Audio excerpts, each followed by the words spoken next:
মামুন কীভাবে video edit করে এবং অপু কীভাবে ভিডিও এডিট করে এবং তাদের ভিডিওর পিছনে যে ব্যাকগ্রাউন্ড কালারটি আসে সেটি কিভাবে তারা তৈরি করে, তারা কি কোনো ডিএসএলআর ইউজ করে বা মোবাইল ফোন ইউজ করে, এ বিষয়ে আমরা অনেকে জানতে চেয়েছিলাম কিন্তু তারা কোনো কথা বলেনি।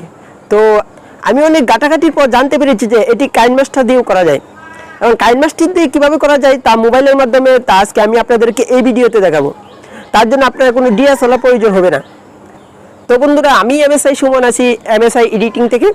তো আজকের এই ভিডিওতে আমি আপনাদেরকে দেখাবো কীভাবে আপনার ব্যাকগ্রাউন্ড কীভাবে কালার করবেন। পিছনে দেখতে পাচ্ছেন আমি কীভাবে ব্যাকগ্রাউন্ডটি কালার করছি, পিছনের গাছগুলো সেভাবে কীভাবে কালার করবেন। তো আপনারা হয়তো অনেকে ভাবতে পারেন যে আমি গ্রিন স্ক্রিন ব্যবহার করছি, কিন্তু না, এটি কোনো গ্রিন স্ক্রিন ব্যবহার করছি না।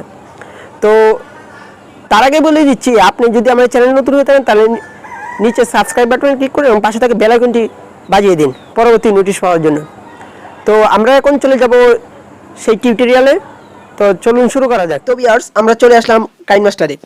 এখন এডিট করে দেখাবো কীভাবে ব্যাকগ্রাউন্ড আপনারা কালার করবেন। তো এখানে প্লাস আইকনে ক্লিক করবেন। প্লাস আইকনে ক্লিক করার পর এখান থেকে যে কোনো একটি রেশিও আপনি সিলেক্ট করে নেবেন। রেশিও সিলেক্ট করে নেবেন আপনার ভিডিও শ্যুট করেছেন যেভাবে সেই মতো রেজুলেশন মতো।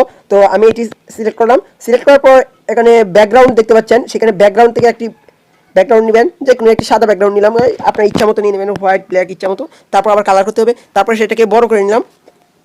ওকে ওকে বাটনে ক্লিক করলাম। ক্লিক করার পর এখানে লেয়ার অপশনে ক্লিক করব।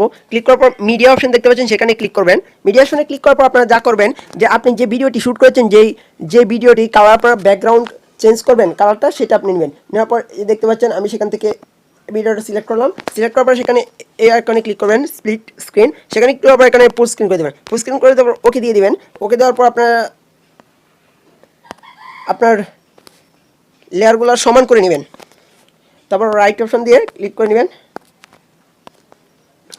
ট্রিম টু স্প্লিট করে দিবেন। ওকে, তো আপনারা দেখেছেন আমি কীভাবে কেটেছি, আবার দেখাচ্ছি আমি আপনাদেরকে। এখানে চেপে ধরবেন, দেওয়ার পর এখানে কেসি আইকন দেখতে পাচ্ছেন, সেখানে ক্লিক করে এখানে রাইট আইকন দিয়ে কেটে দিবেন। ওকে, দেখতে পাচ্ছেন দুটি লেয়ার সমান করে দিবেন। তারপর ওকে করে দিবেন। ওকে করে দেওয়ার পর যে কাজটি করবেন, আপনারা এভাবে নিয়ে আসবেন, একটু জায়গা ফাঁকা রাখবেন। ফাঁকা রাখার পর এখানে উপরে যে মিডিয়া অপশন থেকে যে প্রথম যে হোয়াইট লেয়ারটি নিয়ে এসেছি সেটি ক্লিক করবেন। ক্লিক করার পর এখানে কেসি আইকনে দিবেন, দেওয়ার পর স্প্লিট এট প্লে হেডে দিবেন। তারপর এভাবে কিছু কিছু অংশ কেটে নেবেন, যে জায়গাটা আপনি কালারিং করবেন সেটা কেটে নেবেন।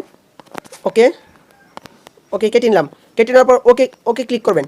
তারপর আবার সেই কাটা অংশটুকুতে ক্লিক করবেন। ক্লিক করার পর এখানে কালার দেখতে পাচ্ছেন, সেখান থেকে কালার দিয়ে দিবেন। কালার দিয়ে দেওয়ার পর এখানে দেখতে পাচ্ছেন বিভিন্ন কালার রয়েছে, সেখান থেকে ক্লিক করে সিলেক্ট করে নেবেন। আপনাকে প্রত্যেকটি কাটা অংশকে কালার করতে হবে। ওকে, আর আপনি যদি চান পুরো ভিডিওর কালার এক করতে পিছনে, তাহলে একটি কালার করলেই চলবে। তো আমি এখানে বিভিন্ন কালার করে আপনাদেরকে দেখাবো, সেহেতু আমি বিভিন্ন রকম কালার চুজ করছি।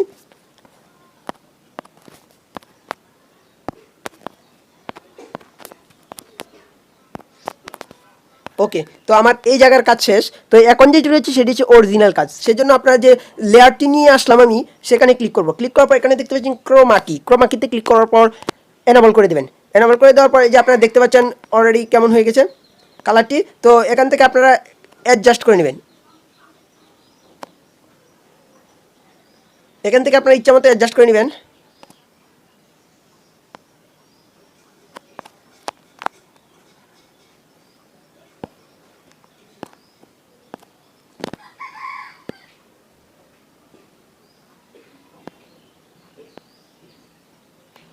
ওকে, হ্যাঁ আপনারা দেখতে পাচ্ছেন।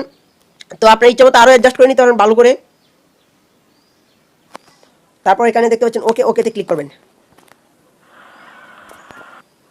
তো আমাদের ভিডিও এখানে রেডি আছে। এখন আমি আপনাদেরকে দেখাবো পুরো ভিডিওটি কেমন হয়েছে।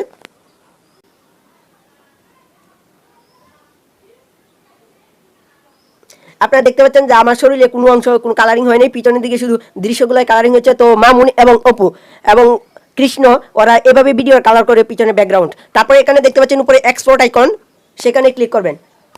এক্সপোর্ট আইকনে ক্লিক করার পর এখানে দেখতে পাচ্ছেন আপনারা রেজুলেশন এবং ফ্রেম রেট আপনার ইচ্ছা মতো দিয়ে এখানে এক্সপোর্ট করে নেবেন।